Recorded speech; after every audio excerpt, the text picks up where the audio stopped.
Assalamualaikum warahmatullahi wabarakatuh. Selamat siang semuanya. Bagaimana kabarnya hari ini? Alhamdulillah. Sebelum kita mulai pelajaran, Ibu boleh minta tolong kepada ketua kelas untuk memimpin doa terlebih dahulu. Selesai. Baik, sebelum kita memulai pelajaran, Ibu akan mengabsen terlebih dahulu ya.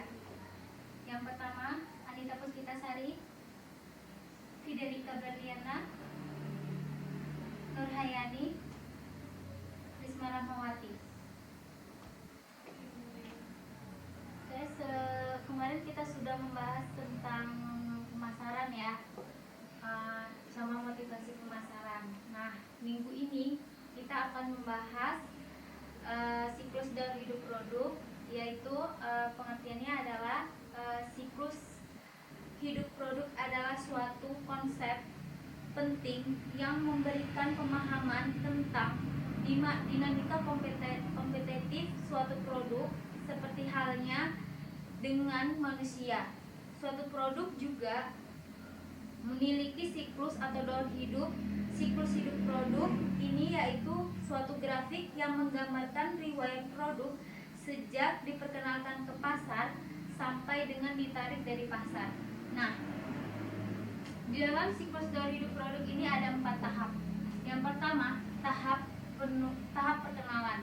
Yang kedua, tahap pertumbuhan. Yang ketiga, tahap kedewasaan. Yang terakhir,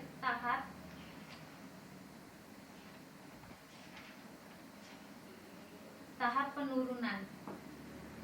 Yang pertama, Ibu akan menjelaskan tahap perkenalan, yaitu di mana tahap perkenalan merupakan tahapan pertama dalam siklus daur hidup produk, di mana produsen memperkenalkan produknya melalui pasar atau masyarakat umum. Nah, di dalam tahapan perkenalan ini terbagi ada ciri-ciri dan strateginya. Ciri-cirinya terbagi ada 8. Ada yang tahu apa saja dari ciri-ciri tahap perkenalan? Saya, Bu. Iya, Fidelika. Jadi, Bu, di dalam tahap perkenalan terdapat 8 ciri-ciri. Yang pertama itu adalah penjualan masih sangat rendah. Jadi, laba yang dihasilkan pula masih sangat tergolong rendah. Yang kedua, volume pasar berkembangnya masih sangat lambat. Yang ketiga, persaingannya masih relatif sangat kecil. Yang keempat, tingkat kegagalan masih dibilang sangat tinggi. Yang kelima, produk masih banyak dimodifikasi dalam pengujian dan perkembangannya. Yang keenam, biaya produksi dan pemasarannya itu masih sangat tergolong tinggi. Yang ketujuh, distribusi masih sangat terbatas. Yang kedelapan, promosi difokuskan pada usaha membangun permintaan awal, yaitu permintaan pada kelas produk bukan pada merek produk. Baik, benar sekali. Yaitu yang pertama, Ibu akan menjelaskan yang pertama dulu ya. Penjualannya masih rendah sehingga laba yang didapatkan juga rendah. Nah, yang kedua, volume pasar berkembang sangat lambat. Yang ketiga, persaingan relatif masih kecil. Yang keempat, tingkat kegagalan relatif tinggi. Selanjutnya, Ibu akan menjelaskan strategi dari tahap perkenalan.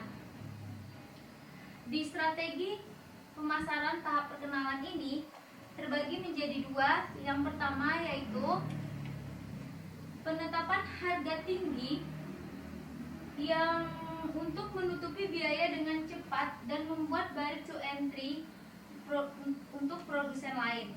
Yang kedua yaitu menetapkan harga yang rendah untuk memperoleh pasar yang cepat. Nah, di strategi pemasaran dalam tahap perkenalan ini terbagi 4 bentuk, yaitu rapid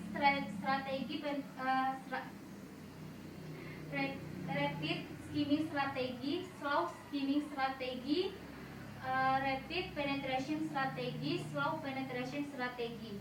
Ada yang bisa jelaskan apa saja dari 4 bentuk itu? Saya, Bu. Iya, Andita Puspitasari.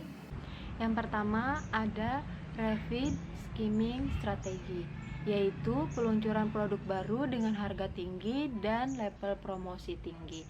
Strategi ini dilakukan untuk mempercepat laju penerobosan pasar. Yang kedua ada slow skimming strategi, yaitu peluncuran produk baru dengan harga tinggi dan sedikit promosi. Yang ketiga ada rapid penetration strategi, peluncuran produk dengan harga rendah dan promosi yang tinggi. Tujuan dari strategi ini adalah untuk memperoleh permintaan pasar yang cepat dan memperoleh pangsa pasar yang cepat. Yang keempat ada slow penetration strategi, yaitu peluncuran produk dengan harga rendah dan promosi rendah. Keberhasilan strategi ini harus didukung dengan pasar yang sangat luas. Konsumen mengetahui keberadaan produk, konsumen peka terhadap harga, dan persaingan potensi sangat rendah. Iya, benar sekali. Dari rapid skimming strategi ini, peluncuran produk baru dengan harga tinggi dan level promosi tinggi.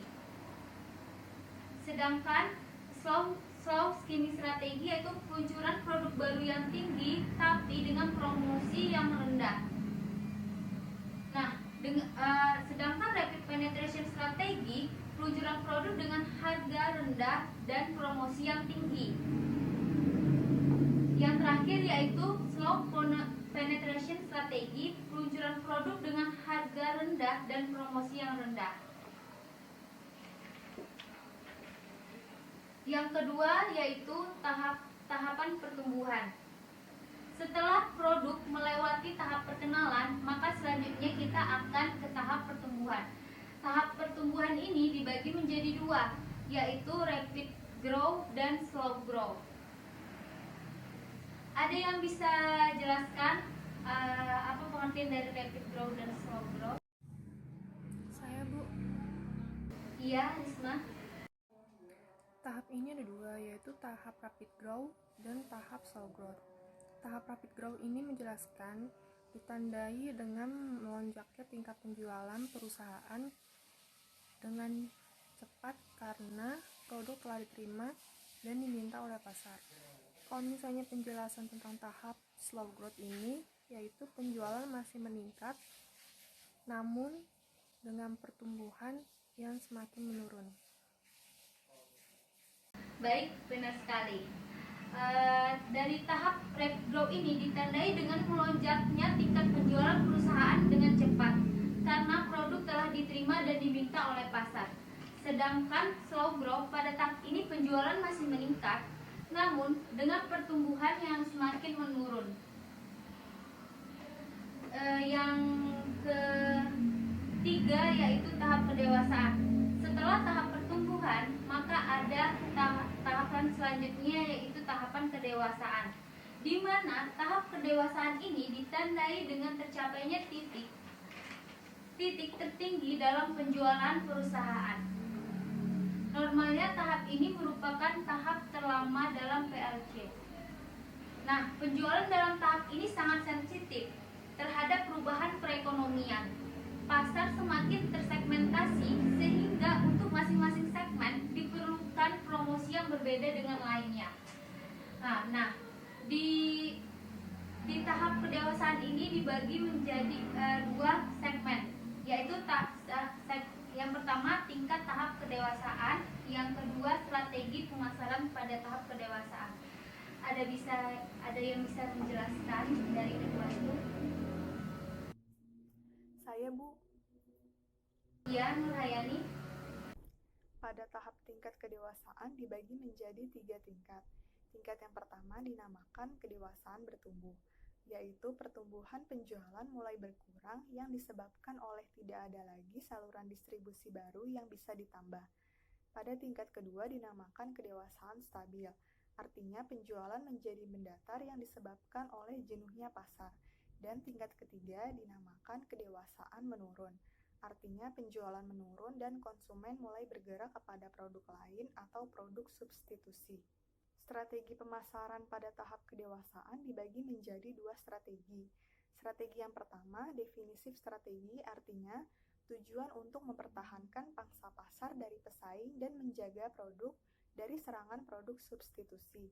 Strategi kedua dinamakan offensive strategi, bertujuan untuk mengubah karakteristik produk sedemikian rupa sehingga menarik konsumen untuk membeli. Baik, benar. Di tingkat tahap kedewasaan dibagi 3, yang tadi sudah dijelaskan Nurhayani, dan di strategi pemasaran pada tahap kedewasaan juga dibagi 2.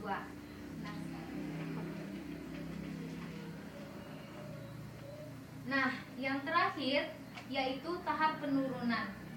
Tahap penurunan ini produk perusahaan mulai ditinggalkan konsumen untuk beralih ke produk lain, sehingga jumlah penjualan dan keuntungan yang diperoleh produsen dan pedagang akan menurun drastis atau perlahan tapi pasti, dan akhirnya mati.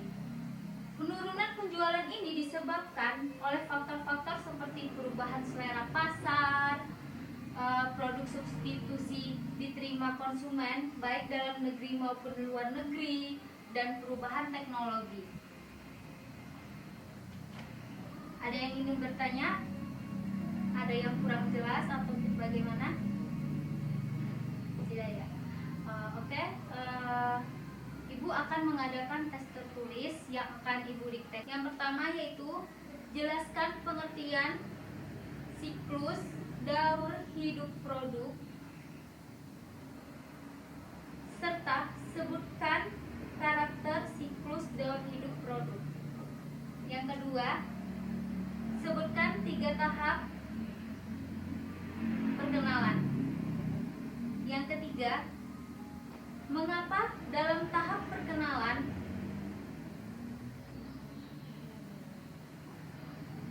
perusahaan mendapatkan harga tinggi dan rendah.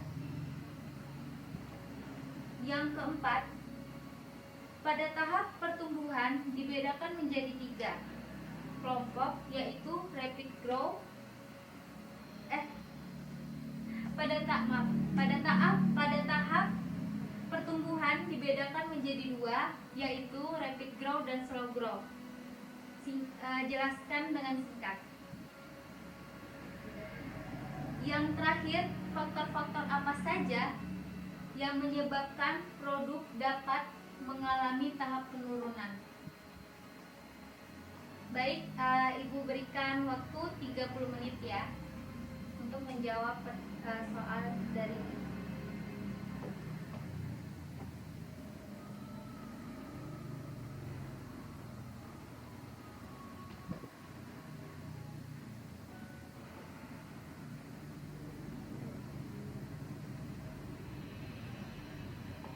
Baik, waktunya tinggal 5 menit. Apa ada yang kurang jelas dari pertanyaan yang Ibu berikan? Tidak ya? Oke, tugasnya akan Ibu nilai dan Ibu koreksi, dan minggu depan akan Ibu bagikan lagi kepada kalian. Dan Ibu akan memberikan tes kuis untuk minggu depan. Jadi untuk anak-anak Ibu semuanya, pelajari tentang siklus daur hidup produk ya. Sebelum kita akhiri pelajaran hari ini, Ibu akan menjelaskan kesimpulan dari siklus daur hidup produk ini, yaitu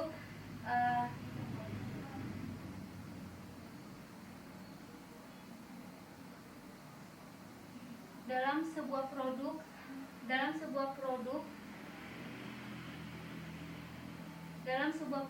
adanya siklus daur hidup produk yang diperhatikan sebuah perusahaan. Produk memiliki umur yang terbatas. Penjualan produk melalui berbagai tahap yang perbedaan laba naik dan turun. Pada berbagai tahap yang berbeda, produk memerlukan strategi pemasaran, keuangan, manufaktur, pembelian, dan sumber daya manusia yang berbeda dalam tiap siklus hidupnya. Baik, sekian pelajaran hari